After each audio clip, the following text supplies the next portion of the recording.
Hello, j'espère que tu vas bien.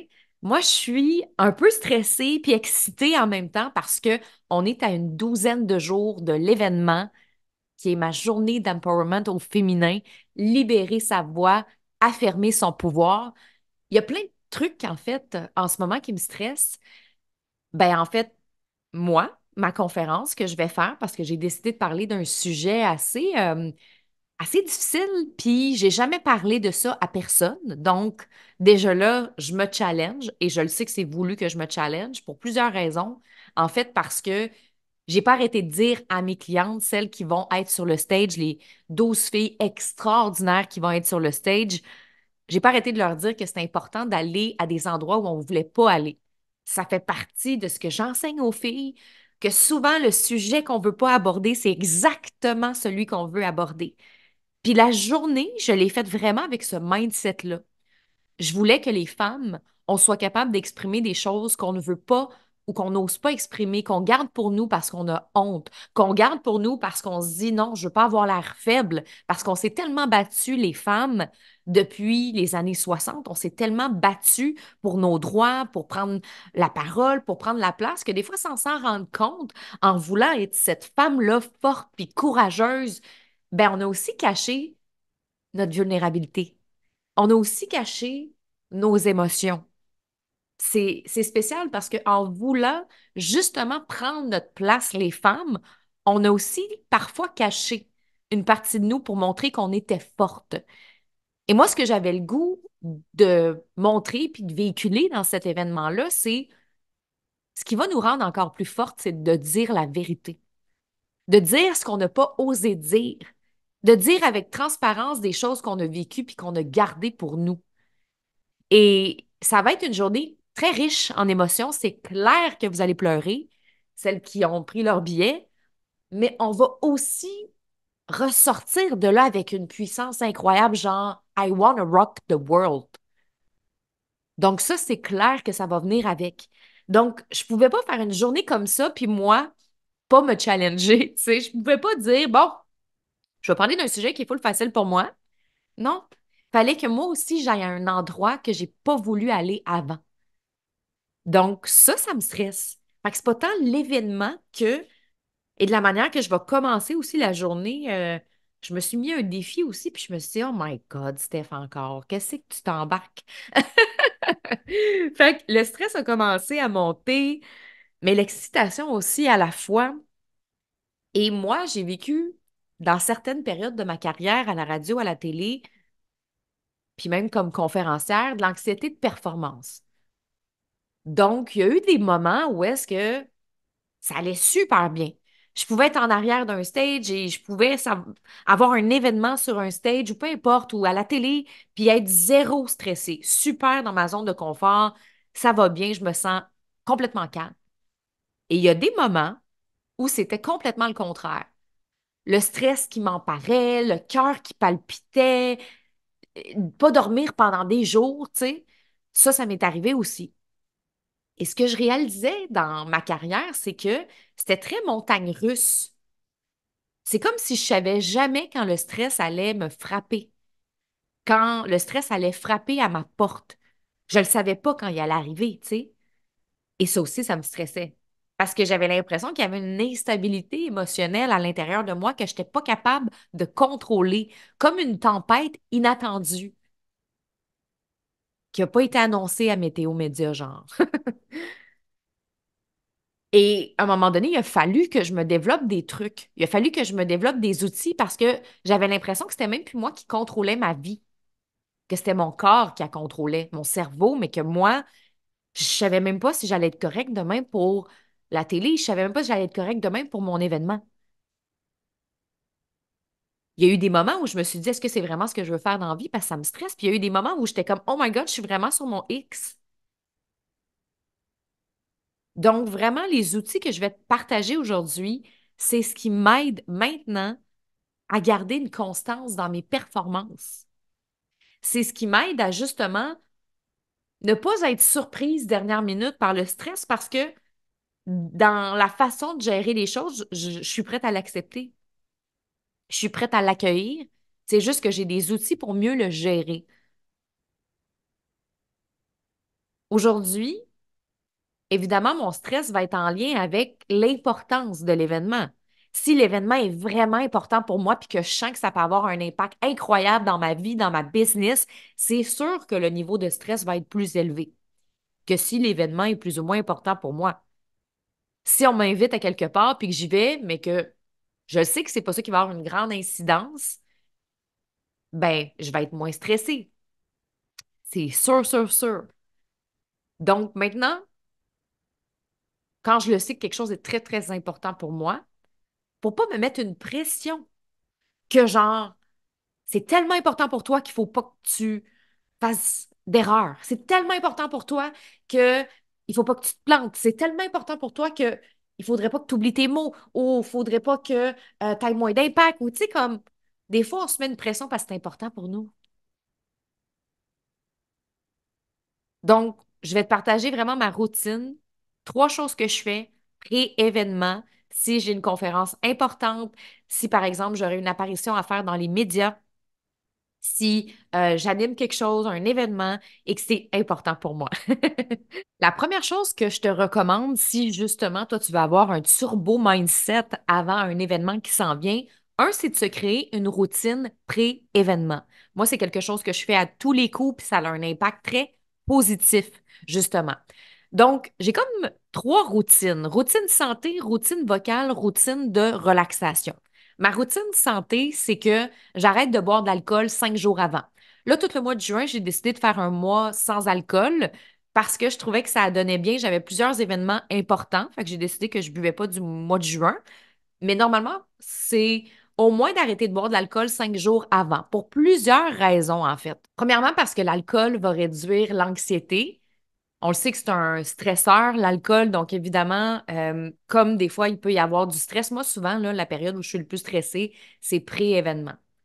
C'est rarement à la journée même de l'événement. C'est souvent pré-événement, des jours avant, tu sais. Donc, je vais diminuer le stress au maximum. Donc, je vais réduire l'anxiété. Fait que je vais pas faire exprès pour boire de l'alcool. Moi, je sais que je suis très sensible aussi à l'alcool.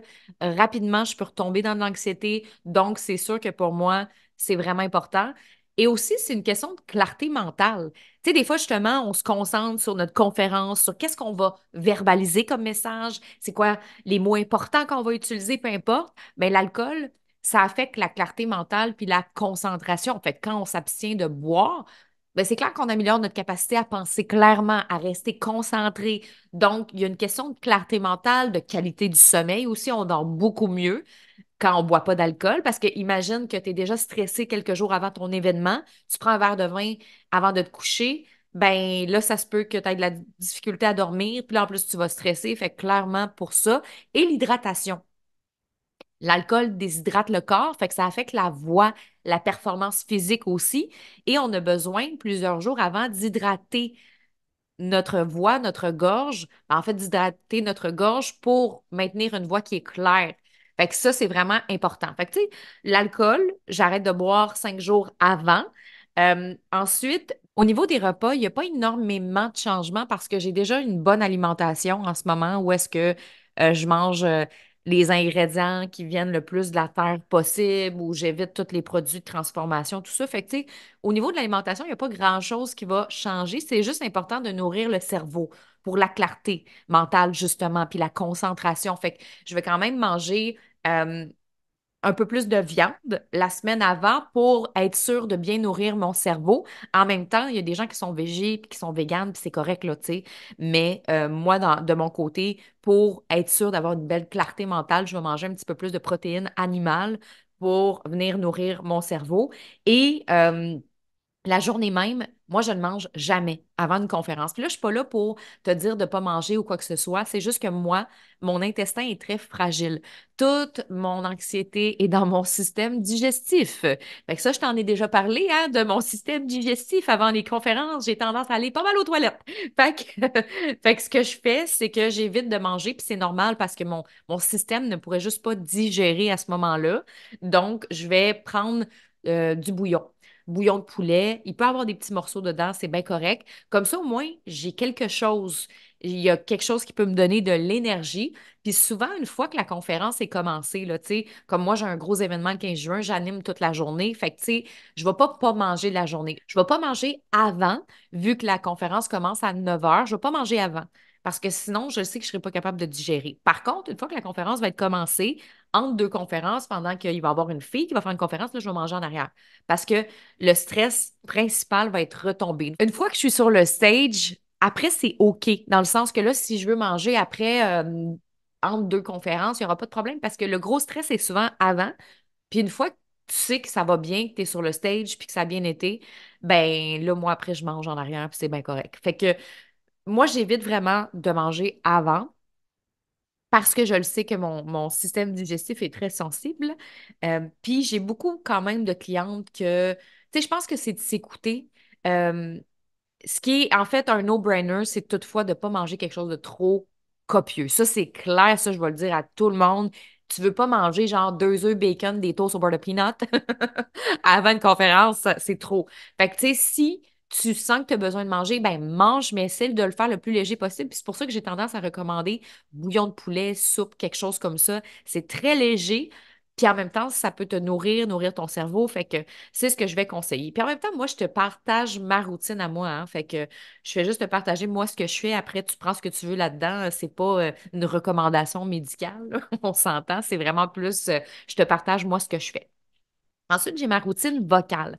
Ma routine vocale, ça va être de faire quelques exercices vocaux, puis aussi de bien hydrater, en fait, mes cordes vocales. Fait que moi, je recommande de boire beaucoup, beaucoup d'eau, 1,5 à 2 litres d'eau par jour, quelques jours avant la conférence. En fait, la vérité, c'est qu'on devrait toujours boire 1,5 à 2 litres d'eau par jour. Moi, mon problème dans la vie, c'est que je bois pas beaucoup d'eau. Donc, j'ai comme pas le choix de me l'écrire. C'est drôle à dire, mais c'est comme, je bois pas beaucoup d'eau, j'essaye, je travaille fort là-dessus. Mais là, justement, quand je sais que j'ai une conférence, ben là c'est comme, Steph, là, t'as pas le choix, là. C'est comme ma motivation à boire de l'eau. En fait, il faudrait que je fasse tout le temps des conférences, comme ça, j'aurais plus de problème d'hydratation. Donc, boire de l'eau, beaucoup d'eau pour hydrater les cordes vocales, c'est pas avant la conférence qu'il faut que tu bois une pichet d'eau, là.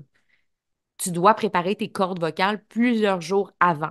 Moi, ce que je vais faire aussi, c'est que je vais faire des exercices aussi vocaux, exercices au niveau de la langue. Des fois, je vais faire aussi des exercices de diction. Peut-être 10 minutes de routine vocale à chaque jour. Puis, évidemment, la journée même de la conférence, je vais avoir ma petite routine aussi vocale. Fait que routine santé, je mange bien, pas d'alcool. La journée même, repas très léger, bouillon dans mon cas, routine vocale quelques jours avant, la journée même, et aussi routine de relaxation.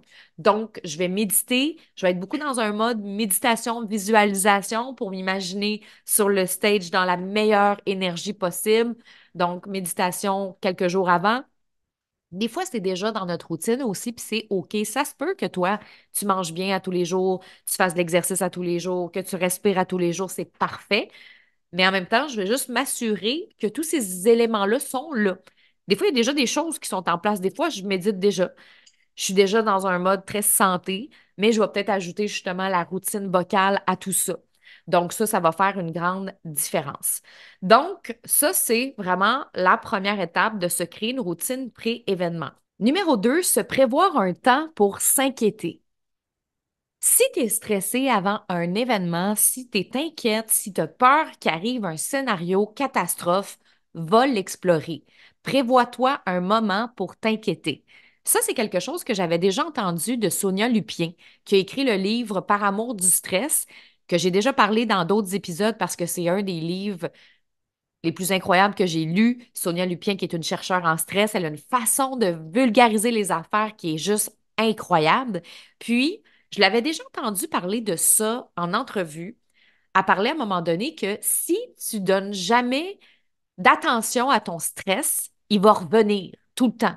Si tu es toujours en train de faire de l'évitement, tu vas arriver la nuit, puis il va revenir en force, puis ça va t'empêcher de dormir. Tu sais, des fois, on a des journées super occupées, surtout quand on est entrepreneur. Il y a plein d'entrepreneurs, justement, qui ont beaucoup de choses à faire, moi-même. Et là, on a des journées qui roulent, on a plein d'affaires à faire, on a les médias sociaux. Moi, j'ai mon équipe à m'occuper, j'ai tel projet. Fait que ça roule. Puis quand on est dans cette énergie-là masculine de go, go, go, go, go, action, action, action, on n'a pas le temps de vivre le stress qu'on ressent sur d'autres choses dans notre vie. Puis vu qu'on n'a pas le temps de vivre le stress qu'on ressent, ben c'est comme si on est tout le temps en train de l'éviter, mais il est là. Il est dans notre corps, il est logé peut-être dans notre ventre, il est peut-être logé à différents endroits, dans notre plexus, mais il est là le stress, puis on le ressent. Puis moi, ça m'est arrivé justement récemment d'avoir une journée de stress où est-ce que je sentais dans mon corps que j'étais stressée, mais j'avais tellement de choses à faire que c'est comme si j'évitais. J'évitais d'aller là, j'évitais la sensation physique, tu sais. Et là, à un moment donné, j'ai senti dans ma journée qu'il fallait que je prenne un temps d'arrêt parce que c'était trop. Je me sentais pas bien. Fait que oui, j'essayais, on dirait, de faire les affaires, puis de manière automatique, puis j'étais comme non, il faut que je m'arrête. Je me suis arrêtée, j'ai pris une feuille de papier, puis j'ai vraiment libéré ce qui me stressait. Et après, j'ai parlé pas longtemps après avec ma psy, puis elle me dit, ben, quelque chose que tu peux faire, c'est vraiment de faire une exposition cognitive à ton stress. Puis c'est une technique, en fait, psychologique qui s'appelle un moment d'inquiétude contrôlé. Fait que je vais t'expliquer un peu c'est quoi le moment d'inquiétude contrôlé. C'est que quand il y a quelque chose qui te stresse, mettons une prise de parole, justement, on est là-dedans aujourd'hui, il y a un événement important qui s'en vient pour toi. Tu vas donner une conférence pour la première fois. Il y a un événement important auquel tu vas participer. Et là, tu as du stress qui est là. C'est important que tu ailles l'explorer. Des fois, la tendance qu'on va avoir, c'est de faire oh non, j'aime mieux genre faire autre chose, je vais aller m'entraîner, je vais aller méditer. Puis là, on fait de l'évitement, même si c'est quelque chose de santé. Attention, là. On fait de l'évitement. Il y en a beaucoup qui font ça parce qu'ils se disent oh non, non, non, je veux pas le provoquer, je veux pas le manifester, puis tout ça, mais en même temps, il y a une charge émotionnelle qui est prise dans notre corps. Il y a quelque chose c'est important d'accueillir ses émotions, c'est important d'accueillir son stress. Fait que le moment d'inquiétude contrôlé, c'est vraiment quelque chose qui peut nous aider à diminuer notre niveau de stress. C'est comme si on réserve un temps spécifique, mais limité chaque jour pour se concentrer sur ses inquiétudes. Et on fait une exposition cognitive à nos inquiétudes. Parce que l'objectif aussi, c'est d'aller libérer la charge émotionnelle qui nous rend visite. Parce qu'à un moment donné, moi, si j'avais pas pris le temps de m'arrêter pour aller explorer un peu le stress que je vivais ou libérer un peu ce qui était là, ben ça aurait été juste pire la journée de l'événement, imagine. Parce que ça revient, ça. C'est ça l'affaire aussi, c'est que s'il y a quelque chose qui te stresse par rapport à ta conférence, mettons là que ta peur, c'est d'oublier. Ou moi, des fois, j'ai des filles qui me disent hey, j'ai peur de tout oublier quand je vais arriver sur le stage. Mettons que c'est ça ta peur. Puis que tu prends pas le temps de l'explorer parce que tu te dis, oh non, non, non, je veux pas aller là, je veux pas le provoquer parce que là, si j'arrête pas de penser à ça, je vais le manifester. Fait que je vais aller m'entraîner, je vais aller méditer. Mais là, ce qui va arriver, c'est quand tu vas arriver la journée même de ta conférence, ça va revenir en force parce que là, tu vas avoir juste ça à penser. Et là, tu vas te mettre à nourrir cette idée-là que tu vas oublier tes mots sur scène et ça va être pire, ton stress va être encore plus amplifié. T'es mieux de réserver un temps d'inquiétude à chaque jour pour aller explorer cette peur-là, puis tu vas voir, souvent en l'explorant, ben, ça nous permet d'aller mettre le doigt sur c'est quoi la vraie peur, puis des fois de découvrir que c'est vraiment niaiseux, et des fois, on vit l'émotion pleinement. Donc, je t'explique, c'est que, mettons que toi, ta peur, c'est, on reprend la même peur, d'oublier tes mots. C'est pas juste oublier tes mots, ta peur. Il y a quelque chose de beaucoup plus profond. Qu'est-ce que ça fait si tu oublies tes mots? Fait que prends un papier puis un crayon, puis dis-toi, écoute, moi, j'ai le droit de m'inquiéter ce matin à 9 heures, puis je veux m'inquiéter ce soir à 16 heures. Tu le prévois dans ton agenda avant ta conférence, avant ton événement. Un temps d'inquiétude contrôlé. Pourquoi? Parce que tu veux continuer de vaquer à tes occupations, puis le cerveau, si tu prends un temps d'inquiétude contrôlé, il va pouvoir faire autre chose après. Sinon, si tu ne prends pas ce temps-là, ben, ça va juste te revenir pendant ta journée puis tu vas avoir des sensations désagréables. Donc, tu prends ton carnet de notes puis tu écris, OK, qu'est-ce qui me fait peur? Qu'est-ce que ça fait si j'oublie mes mots? Ben, si j'oublie mes mots, je vais me faire juger. OK. Puis qu'est-ce que ça fait si tu te fais juger? Puis tu vas te faire juger par qui? Ben, je connais pas nécessairement les gens dans la salle, mais j'ai peur, en fait, de perdre ma crédibilité. OK? Puis si tu perds ta crédibilité, qu'est-ce qui arrive? Ben, j'ai peur, en fait, de perdre ma business. Ah ouais, OK. Puis si tu perds ta business, qu'est-ce qui arrive? Ben, je fais faillite. OK. Puis si tu fais faillite, qu'est-ce qui arrive? Ben, je serai plus capable de payer ma maison. OK. Puis si tu n'es plus capable de payer ta maison, qu'est-ce qui arrive? Ben, je vais devoir retourner dans un petit appartement avec du tapis. OK. Fait que tu sais, tu vas vraiment jusqu'au bout de ta peur, le plus profond de ta peur, parce que ta vraie peur, c'est pas d'oublier tes mots. On s'en fout-tu d'oublier les mots? C'est ce qui a en arrière-plan. Donc, quand tu es capable de mettre le doigt sur la vraie peur qui est de justement, je vais me retrouver avec un appart avec du tapis, puis c'est comme vraiment, là, je me sens pas bien, puis ça me fait suffoquer, puis tout ça. Là, il y a deux choses qui peuvent se passer. Soit tu vas en rire, puis tu vas faire, mon Dieu, c'est n'importe quoi. C'est sûr que c'est pas juste en oubliant deux, trois mots que je vais me retrouver en appart demain matin avec du tapis, là. Tu sais, comme, calme-toi. Puis des fois, moi, ça me fait rire, là. Des fois, je ris parce que je suis comme, c'est n'importe quoi comme où mon cerveau m'amène, là, tu sais. Mais des fois, je ris pas. Des fois, j'ai le goût de pleurer. Des fois, j'ai le goût de crier. On ne sait jamais c'est quoi l'émotion qui peut monter. Et si tu as le goût de paniquer, de crier, de pleurer, tu le fais. Moi, la dernière fois que je l'ai fait, j'ai pleuré. Et ça m'a fait tellement de bien après parce que après avoir pleuré, ben, j'étais capable de reconnecter avec ma créativité. Puis la journée que j'ai vécu du stress, là, j'étais plus créative. Et là, j'étais dans l'action, mais je n'étais pas capable de me reconnecter à ma créativité, puis j'avais des choses à créer. J'étais en mode où je devais créer des choses pour la business. Et je n'étais pas capable, incapable. Et quand j'ai pris ce moment d'inquiétude-là, après, une fois que j'ai pleuré puis que j'ai libéré, je me sentais comme si j'avais un poids dans le ventre parce que moi, ça se passe toujours là. Là, après, là, j'ai été capable de faire plein d'affaires. C'est fou, là, tu sais. C'est fou comment est-ce que j'ai été super créative. Après, toutes les choses se sont réalignées. Fait que juste le fait d'avoir fait ça, ça m'a reconnecté à ma créativité. Donc, maintenant, ce que je fais, c'est un moment d'inquiétude contrôlée, mais je te dirais que depuis ce temps-là, c'est même pas revenu l'inquiétude. Donc, juste le fait, moi, de l'avoir fait une fois, ça m'a vraiment allégé, ça m'a vraiment libéré. Fait que, à toi de voir. Si tu es vraiment, vraiment stressé, tu peux te mettre un moment d'inquiétude à chaque jour avant ton événement. Sinon, tu le fais jusqu'à temps que tu ressentes le besoin que tu es OK.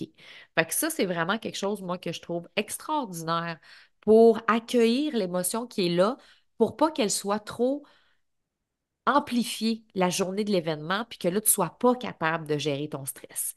La troisième chose à faire pour se mettre dans un turbo mindset avant un événement, c'est de se mettre dans une énergie d'excitation. Ça fait une dizaine d'années que je fais ça avant un événement. Je me booste, je me craque, je m'excite. Même si des fois je suis stressée, je suis comme, hey, ça va être le fun, tu vas t'amuser. Je me mets dans une énergie, dans une vibe de plaisir. Je t'ai déjà parlé dans mon épisode d'ailleurs de podcast 219 que je danse aussi beaucoup avant justement un événement. D'ailleurs, dans l'épisode 219, je propose 5 exercices pour ne plus avoir peur de parler en public. Fait que si toi, le stress, c'est quelque chose qui t'empare, je t'invite à aller écouter l'épisode 219. Mais si je reviens à se mettre dans une énergie d'excitation, ça fait une dizaine d'années que je me crains puis je me booste avant un événement. Et il y a des études qui ont confirmé que c'était beaucoup mieux et c'était beaucoup plus favorable de s'exciter avant de prendre parole en public que d'essayer de se calmer. Souvent, je vais entendre ça, des gens qui n'ont pas nécessairement d'expérience au niveau du trac, au niveau de la peur de parler en public, souvent, la plupart des gens vont dire, ben, c'est important que tu sois calme, c'est important que tu médites avant une conférence, puis que tu te répètes dans ta tête, je suis calme, je suis de plus en plus calme. Bullshit, on va se le dire, parce que quand tu as le cœur qui palpite à 200 000 à l'heure, crois-moi que de te répéter, je suis calme, ne fonctionne pas. Parce que ton corps est déjà en stimulation, ton corps est déjà en agitation. Donc, c'est plus facile de passer de mon corps est agité à mon corps est excité, de mon corps est agité à mon corps est calme. Il y a une étude qui a été faite à Harvard où on a confirmé que être excité, c'était beaucoup plus favorable pour vaincre le trac. Dans le fond, ce qu'on a fait, c'est qu'on a pris deux groupes. On a pris un groupe qu'on leur a dit, En fait, les deux groupes devaient préparer un discours pour convaincre un public qui serait de bons partenaires au travail. Puis on leur a dit qu'en plus, il faudrait qu'ils enregistrent une vidéo et qu'un jury va les analyser. Ça, c'était pour augmenter leur niveau d'anxiété. Parce que des fois, il y a des gens que juste préparer un discours, c'est pas quelque chose qui les stresse, mais si tu ajoutes la caméra, le jury qui analyse, là, ça peut augmenter le niveau d'anxiété, ce qui est tout à fait normal. Donc, on a dit à un des groupes, vous allez affirmer tout haut, je suis enthousiaste. Et vous allez vous mettre dans cette énergie-là. Et on a dit au deuxième groupe, vous allez répéter je suis calme et vous mettre dans l'énergie du calme. Et ce qu'on a réalisé, c'est que les gens qui étaient dans l'énergie enthousiaste ont été beaucoup moins stressés, en fait, ont mieux performé que ceux qui ont utilisé la phrase je suis calme. Et ils ont fait un deuxième test où est-ce que ils ont demandé à des gens de chanter au karaoké puis, ils n'ont pas donné vraiment d'indication. Puis après, ils leur ont demandé dans quelle énergie tu es arrivé.